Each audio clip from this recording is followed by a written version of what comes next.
مرحلة من مراحل الحياة يقضيها هؤلاء الشباب لكسب المهارات والاندماج في بيئة مهنية تبعد عنهم شبح البطالة.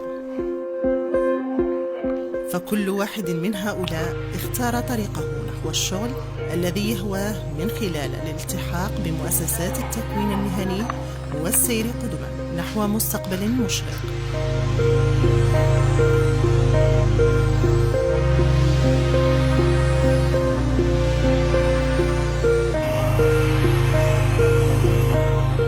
معكم متربص بارا يوسف في فوج في تخصص المطالة، ونحن هنا لأخذ المهنة من هذا التخصص.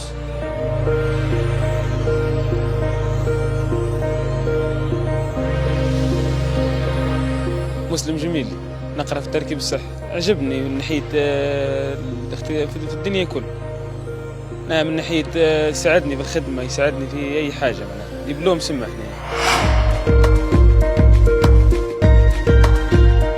عائشة عطية، نقرأ في التكوين المهني في مؤسسة العايش مجدوب، في لكي نتحصل على حرفة خياطة.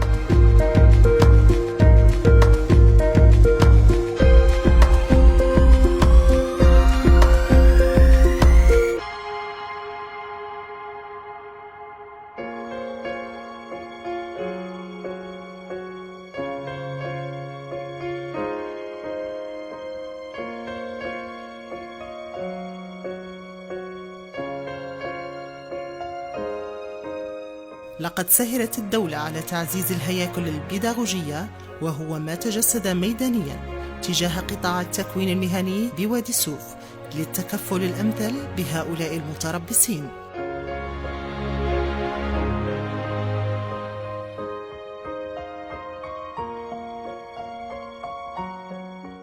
بالنسبة لقطاع التكوين المهني شهد تطورات كثيرة خلال هذه السنة، من بينها عندنا 15 مؤسسة تكوينية وربع ملحقات تكوين مهني.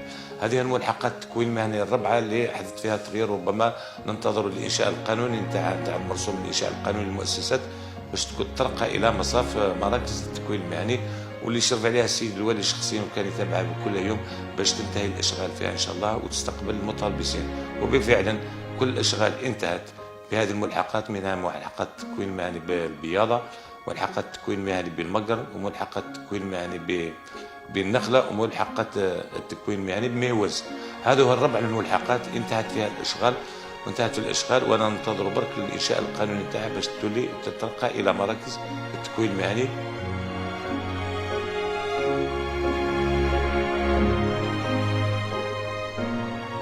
البرنامج الاستثماري المبلغ لسنة 24 قطاع التكوين المهني لولاية الواد بلغنا بها السيد الوالي، خاصة الاستثمارات هذه اللي اعطونا فيها تسجيل تاع مركز التكوين المهني دوار الماء ومركز التكوين المهني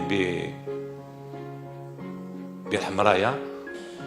بالنسبة للتكوين المهني، دراسة لإنجاز مركز تكوين مهني بدوار الماء، دراسة لإنجاز مركز تكوين مهني بالحمراية، إنجاز مركز تكوين مهني بحي 8 ماي في الواد،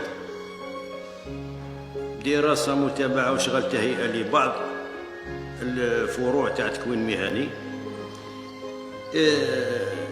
اقتناء وتجديد تجهيزات في مراكز تكوين مهني، وكذلك دراسة متابعة وإنجاز أرضيات هذه نتاع المعشوشبة على مستوى مراكز تكوين مهني.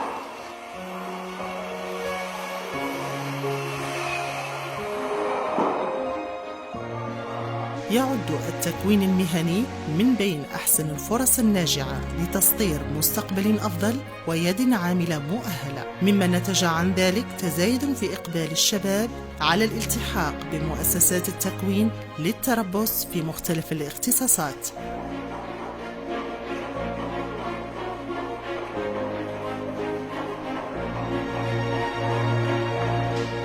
هو تخصص مطالة، تخصص نظيف وتقدر تخدم فيه عادي، تضمن فيه مستقبلك.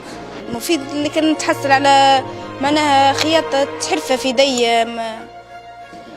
حابة نخدم حلويات وقلت نزل دبلوم ونفتح حانوت محل.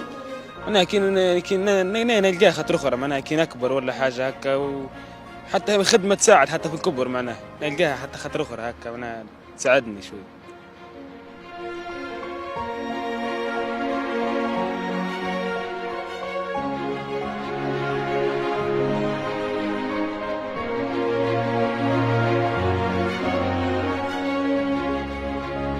قطاع التكوين والتعليم المهني لولاية الواد راهو بصدد التحضير للدخول دورة التكوين المهني في فبراير 2024. على كل حال بالنسبة لهذه الدورة انطلقت فيها التحضيرات ابتداء من 7. كانت عملية التسجيلات ابتداء من 7 فبراير وتنتهي إلى غاية 17 من نفس الشهر. عدد المناصب المعروضة خلال هذه الدورة هو 2220 منصب تكوين موزع على عدة أنماط من التكوين، من بينها التكوين الحضوري، التكوين عن طريق التمهين والدروس المسائية والماكثة في البيت، وكذلك المعابر. هذه التسجيلات إضافة إلى كذلك مناصب نتاع البطالة، من حيث البطالة اللي هي 530 منصب. هذا باش كذلك نستقبلوه في خلال هذه الدورة نتاع ابتداء من 25 فبراير. على كل حال بالنسبة للتسجيلات انطلقت، وفيها بعد انتهاء من عملية التسجيلات هناك امتحانات دورية تقام على مستوى مؤسسات التكوين المهني، وهي امتحانات في 18 و 19 فبراير.